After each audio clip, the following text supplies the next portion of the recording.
namanya fully. Ini ukuran diameter agak gede, kemudian ke kecil. Di sini kebalikannya, dari kecil gede. Jadi pasangannya kecil jadi gede. Ini agak pas gitu kan. Nah sekarang pertanyaan saya, seandainya ini dipasang di ukuran kecil di motor, ini motor kan berputar. Motor itu berputar, diameternya kecil. Kemudian untuk memutar di sini, ini yang nanti kayu yang akan dibubut. Ini kalau misalnya ini dipasang di paling kecil pada motor, hasilnya outputnya itu adalah pada fully yang paling gede. Dibandingkan dengan dipasang di fully yang paling kecil, di sini dipasang pada fully yang paling gede. Mana putarannya lebih cepat? Ini baru mikir. Yang sini besar, yang sini kecil. Itu putarannya lebih cepat. Banyak nggak? Karena kan lebih sedikit jarak. Ini kan, ini kalau ini putaran mesin kecil sini, ini titik di sini dengan titik yang gede gini. Ini kan, ini satu putaran, langkahnya cuma segini, tapi di sini langkahnya jauh sekali. Jadi kalau di sini satu putaran tapi pada gede, itu berarti langkahnya gede sehingga bisa memutar ini lebih cepat. Itu arahnya kemana? Ke sini. Ketika kita membubut untuk diameter kecil, itu perlu putaran lebih cepat dibandingkan kalau diameternya akan dibubut gede. Karena kalau yang diameternya dibubut gede, itu sekali itu langkahnya itu kan kalau di sini itu kecil gini, tapi ini kan udah langkahnya, usahanya udah gede banget. Itu berat sekali, itu bahaya sekali. Maka ketika membubut barang diameter besar, kita harus pasang mesin bubut itu pada putaran yang lambat. Tapi kalau diameternya kecil, kita pasang pada putaran yang cepat. Nah itu harus ngerti itu. Tapi anak-anak kadang-kadang nggak perlu mikir fisika, nggak perlu mikir matematika, ketika dipasang kok cepet, pindah aja sendiri dia. Itu kan. Tapi itu logikanya di situ. Gitu. Karena nanti teknik-teknik membubut ini pun juga ada tekniknya, karena pesonya aja kan macam-macam kan, ada kuku, ada kuku runcing dan sebagainya. Nah ini perpindahan teknologi. Ini di mesin juga dipakai, tidak hanya di mesin bubut sini, tapi di mesin-mesin sana juga dipakai. Karena ketika kita memproduksi membubut besi yang diameternya gede, maka usahanya pun juga harus yang jangan terlalu cepat kan, harus diperlambat. Itu yang penting. Ini di sekolah adanya di teknik mesin Pak. Teknik mesin ada, nah, di kayu juga ada kalau yang punya bengkel kayu. Nah, di mesin. Hah? Berbeda kalau untuk mesin itu modelnya kayak gini. Ini ada kita punya dari mesin. Cuma bedanya kalau di mesin ini mungkin perbandingan pulinya tidak begitu cepat ya, karena kan membubut barang keras itu lebih lambat putarannya dibandingkan kalau membubut barang lunak. Kalau kayu kan lebih lunak, tapi matanya pahat juga beda-beda. Hasilnya ini sudah dibuang semuanya, macam-macam sebetulnya. Nah, enggak ada hasilnya Pak ini ya. Ini untuk membubut kayu atau memang Bubut bahan kayu. lain juga boleh Pak? Kayu saja. Nah, membubut kayu ya. Kayu saja. Jadi kalau bedanya bubut sama yang di teknik mesin. Teknik mesin, Beda logam. ya? Logam, kalau ini untuk kayu. Beda. Artinya kekuatan ininya dengan di sini juga akan berbeda ya Pak? PK-nya mesti akan berbeda. Kekuatan wattnya itu lebih gede kalau mesin karena ya keras kan mesti harus dengan kekuatan yang 1 PK atau 2 PK. Di sini mungkin hanya berapa 600 watt aja cukup 3/4 PK. Kayu apapun ini Pak? Kayu keras, Kayu keras, kayu lunak. Nah, itu tadi membedakan juga Ya. diameter yang sama. Ya, Kalau kayunya lunak putaran cepat nggak masalah. betul. Tapi kalau kayunya keras Tapi diameternya harus diameternya sama pun harus agak lambat, karena kalau keras itu sangat sekali. Oke, apalagi ya?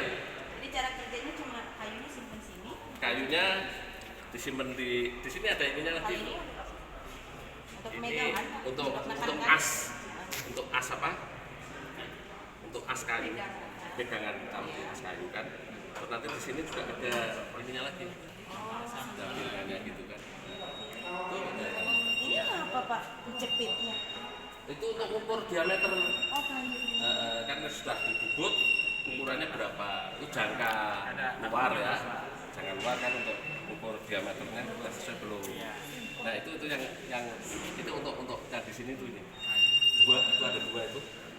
Ini sih yang kecil-kecil. Itu dimasukkan di sini, asnya masuk, as masuk, baru di Kalau untuk pilot triplek Pak, triplek. itu tidak dipakai seperti ini atau memang Triplek harus, kan, harus dikulitin kan? Kalau triplek kan kulitin. oh maksudnya untuk membuat veneer ya. Ah, triplek itu kan veneer yang dilapis-lapis.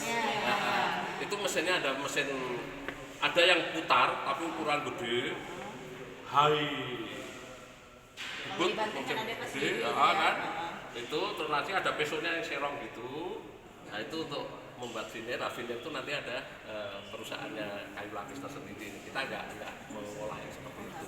Kita berarti di sini hanya untuk Ini hanya untuk membuat membuat, saja. untuk membentuk, membuat hasil-hasil bukitan. Kalau yang diukir-ukir itu Pak, kayak nama diukir-ukir. Oh itu nama ukirnya pakai mesin Ada CNC.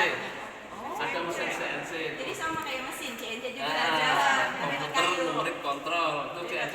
Itu tadi ya, sana lihat ya. Iya, Ada mesin kayu, kayu. ada jam, itu ada mesin CNC. Mesin CNC kayu ini kebetulan teman kami yang membuat sendiri yang sebelah sini. Yang coba lihat ya.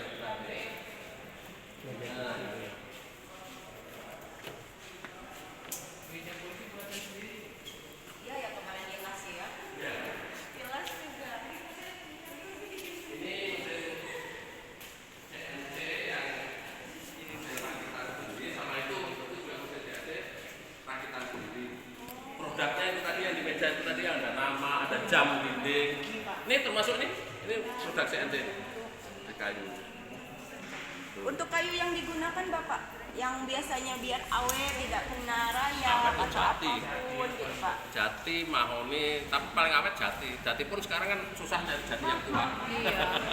Jadi Jatinya biar jati muda kuat semuanya. dengan Kayu Kalimantan itu berbagai macam, itu ada Borneo. Kalau kayu oli, kayu apa? Ulin ya, keras sekali itu. Keras sekali. itu mempengaruhi awet. nggak ke mesinnya nanti Pak? Mempengaruhi, tapi itu kan terlalu mahal kalau untuk konstruksi. Jadi kita biasanya pakai ini kayu kamper Samarinda ini kapapan. Itu nanti untuk teman-teman yang bikin itu. Untuk atap pakai kayu apa? Untuk atap biasanya Borneo. Borneo, biar ringan gitu. Borneo itu harganya juga lumayan tengah-tengah lah itu. Tapi kalau kita pembangunan pakai yang kayak albasia gitu Pak, itu mempengaruhi apa nanti Pak? Albasia itu murah sekali. Jadi cepat rusak. Nah, terus kalau dia untuk konstruksi terlindung itu artinya terlindung dari hujan, terlindung dari panas, itu awet albasia itu, awet. Tetapi kalau kayu itu untuk konstruksi yang tidak terlindung, kena hujan, kena panas, maka dia akan cepat rapuh. Apa itu? Karena rayap kah atau memang Kan lapuk karena hujan dan panas. Maka ada tiang pancang yang terbuat dari kayu. Kalau di daerah ini dari Kalimantan ada enggak yang masih menggunakan, kalau kayu ulin masih ini. Di Kalimantan masih kayu apa? Tiang pancang dari kayu masih sering digunakan kan di sana kan? Itu yang paling rusak itu adalah perbatasan antara perubahan permukaan air atas dan air bawah. Jadi dia kan bergerak atas, kadang-kadang turun. Ini yang rusak. Maka biasanya ini suka ada penggantian yang daerah sini ini. Dari bawah sampai ke atas nanti ganti setiap berapa tahun gitu kan. Karena kayu itu sebetulnya intinya kayu itu kalau untuk terlindung itu awet. Tapi kalau untuk konstruksi yang tidak terlindung, terbuka, itu yang cepat sekali. Bahkan saya berani taruhan dengan logam-logam sekarang, perabot saya di rumah itu sampai 40 tahun pun masih awet yang dari kayu dibandingkan saya yang dari besi, pada las-lasannya nggak bagus, pada ambrol. Itu. Lalu Pak, apa pengaruhnya Pak? Ada sebuah kayu yang pembangunan rumah itu direndam pakai air itu Pak. Untuk proses pengawetan ya. Apa nanti apa Awet. mempengaruhinya Pak? Itu hanya untuk ngawetkan kan gini. Kayu itu seperti ini kayu kan ada lubang-lubang gitu ya. itu ada semacam penggerek yang kecil-kecil, semut bersayap, itu yang masuk di dalam dan dia akan memakan itu sampai kropos nantinya. Nah, untuk menghindari itu kalau orang bilang bubuk. Bubuk itu sebetulnya kan, itu untuk menghindari dari binatang-binatang yang kayak gitu itu. Jadi pakai garam wormen, pakai apa itu hanya untuk meracuni kayu aja supaya dia awet. Kalau orang tua dulu tidurnya pakai yang kayak kolam gitu. Iya, dikasih garam gitu. Pakai garam wormen. Jadi saya berpikir Bambu di kali kan? kayak kayu yang Iya. kulitnya keluar gitu Pak. Mungkin itu ya. Itu yang buat di atas. Iya. Itu kan sama. Mempengaruhi berarti itu. Iya, itu Jadi untuk nanti kita akan mempengaruhi dari hitungnya binatang. lamanya berarti. Lama. Nanti kan di dalam peraturan konstruksi kayu Indonesia kan ada aturannya. Kayu ini awet berapa bulan, untuk konstruksi terendung berapa tahun, untuk konstruksi gat landung berapa tahun. Kan ada klasifikasi kayu itu kan ada kelas pemakaian, kelas keawetan, dan ada kelas kekuatan. Kalau kekuatan itu berapa leturannya, tekannya itu berapa, kuat tekan berapa, kuatan berapa. Itu kelas pemakaian. Kalau pemakaian yang sering dipakai itu kan jati, mahoni, ramin, kan itu kelas pemakaian. Kalau kelas pemakaian 1 itu berarti kayu itu sering dipakai untuk apa aja, pemakaian untuk perabot, untuk bangunan itu. Pemakaian. Kemudian kelas keawetan itu berarti masa pakai. Kemudian kelas kekuatan itu tekan, tarik, geser. Itu. Tapi sekarang kan susah, sekarang orang ngitung konstruksi kayu itu sekarang nyari kayunya udah susah. Untuk ukur kayu Pak, itu masuk ke mana? Kelas awet tadi. Kelas awet. Jadi Kelas pemakaian, kelas keawetan dengan kelas kekuatan. Nah, kelas awet itu ukurannya kan misalnya jati dipanen usia 20 tahun dengan yang dipanen usia 40 tahun itu berbeda. Gitu. Terus nanti membandingkan jati dengan mahoni, membandingkan lagi dengan ramin, itu keawetannya akan berbeda. kita Pak sebagai seorang yang awam yang tidak paham dengan kayu, caranya kan ada lingkarannya tuh, cara menghitungnya bagaimana? Mungkin kita bisa Menghitung apa maksudnya? yang umurnya Pak. Oh, mesin Usia umur. dari kayu tersebut. Bagaimana cara kita Itu lebih bagus melihat di klasifikasi di itu peraturan konstruksi kayu itu. Saya nggak hafal saya. jadi kalau misalnya kita orang awam untuk mencari kayu yang terbaik, tips Bapak bagaimana? Kalau tips saya hanya biasanya selama ini tidak melihat awetnya, sesuaikan dengan kantong kita. Jenis kayu. Ya kan? Dengan kantong kita. Karena sekarang ini gini coba ini. Ini 1 lembar berapa nih? Tahu nggak ini? 700.000. Itu apa ya? Kayu apa nih Pak? Kayu kamper sama rendang. Itu 700.000 1 lembar. Berapa meter? Padahal untuk membuat pintu panel, untuk pintu panel tahu ya pintu panel, yang dibuat itu semuanya, itu 2 lembar. Itu bahannya aja sudah 1,4. Belum mau Untuk matematika bisa itu Pak. Jadi ini 1 lembar. Itu rencana panjangnya anggaran. berapa? masuk di RAB Bu. Betul. Itu matematika. Rencana anggaran biaya di bangunan itu ada. Bisa. Iya, ada. Kalau di Lampung ya masih jati atau mas. Biasanya Ya nggak banyak orang juga. Itu Satu kalau cipik apalagi itu. sejak illegal Kalau gym itu cipik ya. ya, udah 5 juta. Jati 5 apa 7 juta. Baja aluminium, Satu kipik itu. baja ringan, Ya Pak, berapa batu?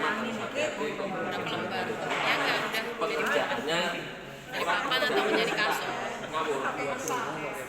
Namanya besi Kasur dirubah kalau kasur paling berapa untuk batu? pasang baut itu ketika dilubang dia ada perkembangannya, ada perkembangan. Tapi tukang itu tak ngawur, di lubang dol, pindah lubangnya, dan kemudian kalau konstruksi bangunan lagi, ketika kita membangun pakai konstruksi bangunan harus benar-benar Anda rencanakan mau pakai solar baterai enggak. Jangan memaksa ketika sudah jadi Anda undang solar baterai itu untuk pasang ambruk. Makanya oleh solar baterai itu biasanya dia akan survei dulu karena itu namanya konstruksi baja ringan itu sudah fix perhitungannya. Gitu. Kalau kayu masih toleransinya tinggi banget soalnya. Tapi untuk kekuatan kayu atau bajaringan? Ya tergantung. Tergantung kayunya mau ukuran berapa kan. Bajaringannya mau yang pembebanan berapa. Jadi makanya adanya ilmu konstruksi itu kan untuk efisiensi.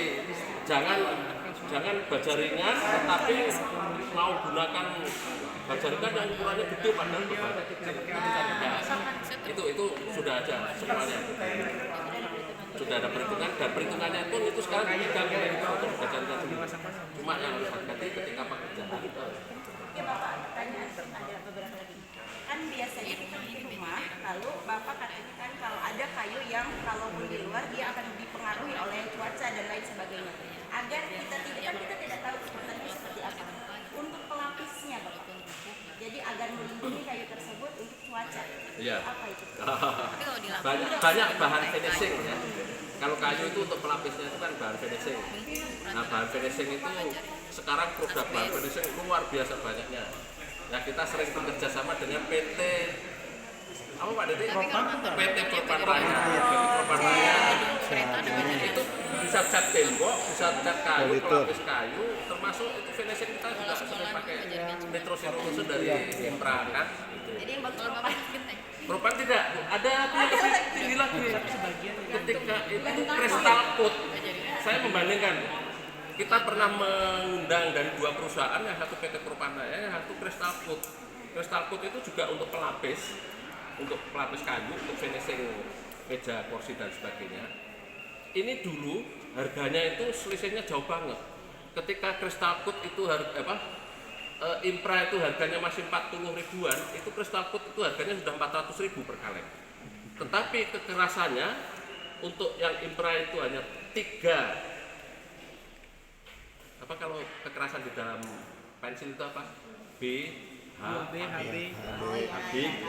Itu dia hanya pakai kekerasannya 3H. Tetapi kristal coat itu sampai 7H. 7H kalau 7B mah empuk banget. Sampai 7B sehingga dia anti gores. Itu harganya mahal banget.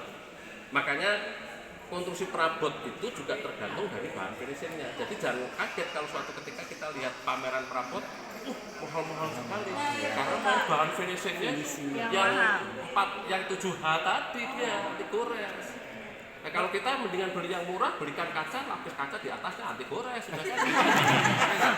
Kalau misalnya sudah terlanjur propos atau misalnya sudah terlanjur ini semut di dalam. iya, Gimana? Semut itu kan ini kan? iya, Oh, itu gimana? itu Apa kalau- bisa pakai pelapis itu? Enggak bisa, itu harus dihilangin dulu. Saya kemarin melakukan Biasanya pakai finishing. oli Pak di rumah. Nah, gimana kalau misalnya Kalau kayu Yang itu Ini dibakar sih Pak rumahnya enggak? Pakai oli. enggak. Ini perabotnya perabot untuk di mana? Rumah. Kalau rumah itu Kayak perabot kan perabot era bagus. Kalau pakai oli kan juga enggak bagus. Bukan Pak, di rumah nih Pak. Saya salah. Oli gitu loh. Iya Pak, jadi di rumah nih kan ada Take oil. kayak Mungkin bukan oli tapi take oil. Oli Kusen bekas. jendela. Oh, untuk mana? Untuk kusen untuk apa? Kusen. kusen. Kuda kayaknya bukan Untuk yang kuda-kuda.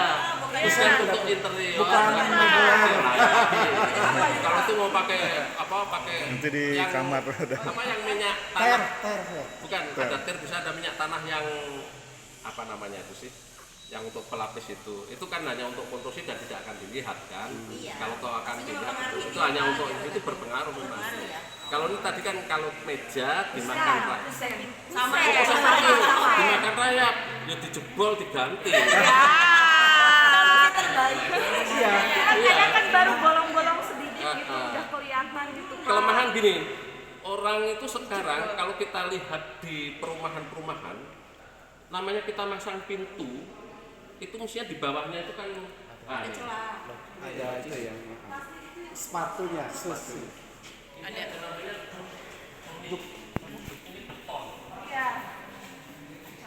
Itu kan, itu ada cetakan beton nah itu. Itu untuk mengantisipasi supaya rayap itu tidak naik. Tapi kalau di perumahan-perumahan kelamaan masang kayak gitu, sehingga langsung dipasang aja plek, sehingga kayu itu langsung dari bawah itu nggak awet, itu yang akhirnya rayap naik. Kalau rayap sudah terlanjur naik sampai sini itu biasanya kelihatannya ini di sini udah kopos habis. Iya, kopos. Iya. Kayak bentuknya mah masih bagus tapi dalamnya Iya. Kalau dihitung Catnya masih utuh. Iya. Nah, Tapi tapi dalamnya begini bolong. Tapi kayu durian juga seperti itu Pak. Iya, kayak gitu. Kenapa Pak itu kayu durian? Iya. Karakteristiknya gitu Pak. Iya. dia pengennya makan durian Kayu soalnya. kan akan Jadi ada durian yang tidak memproduksi sama rayap kayu. itu, jangankan kayu itu, kayu yang keras pun rayap itu juga mau. Itu kan, nah itu makanya ini kalau kita bukan di situ kelemahannya di situ, itu untuk mengantisipasi supaya rayap itu tidak naik ke atas. Kalau naik sudah terlalu naik ke atas sudah ke atas. Kalau masih hanya segini dipotong, itu sudah nggak ada di atas bisa diganti di sini saja. Tapi kalau nggak ini harus Robohin rumahnya. Cari dana lagi, cari dana lagi. itu ada hitungan matematiknya gitu, atau pakai aja feeling aja gitu. Ada hitungannya nggak? enggak. Seni aja mungkin. Enggak. Itu kalau sudah namanya di keterampilan itu kan ada rasa di sini. Rasa, feel. Seperti ini. Kayu papan mau dilengkung-lengkung kan dimakan kan gitu kan. Kan kita nggak bisa dorong segitu, itu malah bisa patah bisa juga.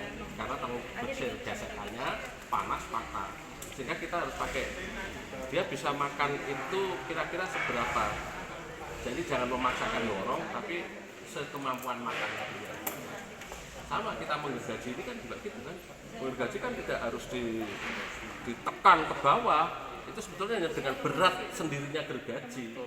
Turun, itu sendiri gitu. Ayo, kasih. Kelihatannya belum pada puas nih Pak. Nggak akan puas kalau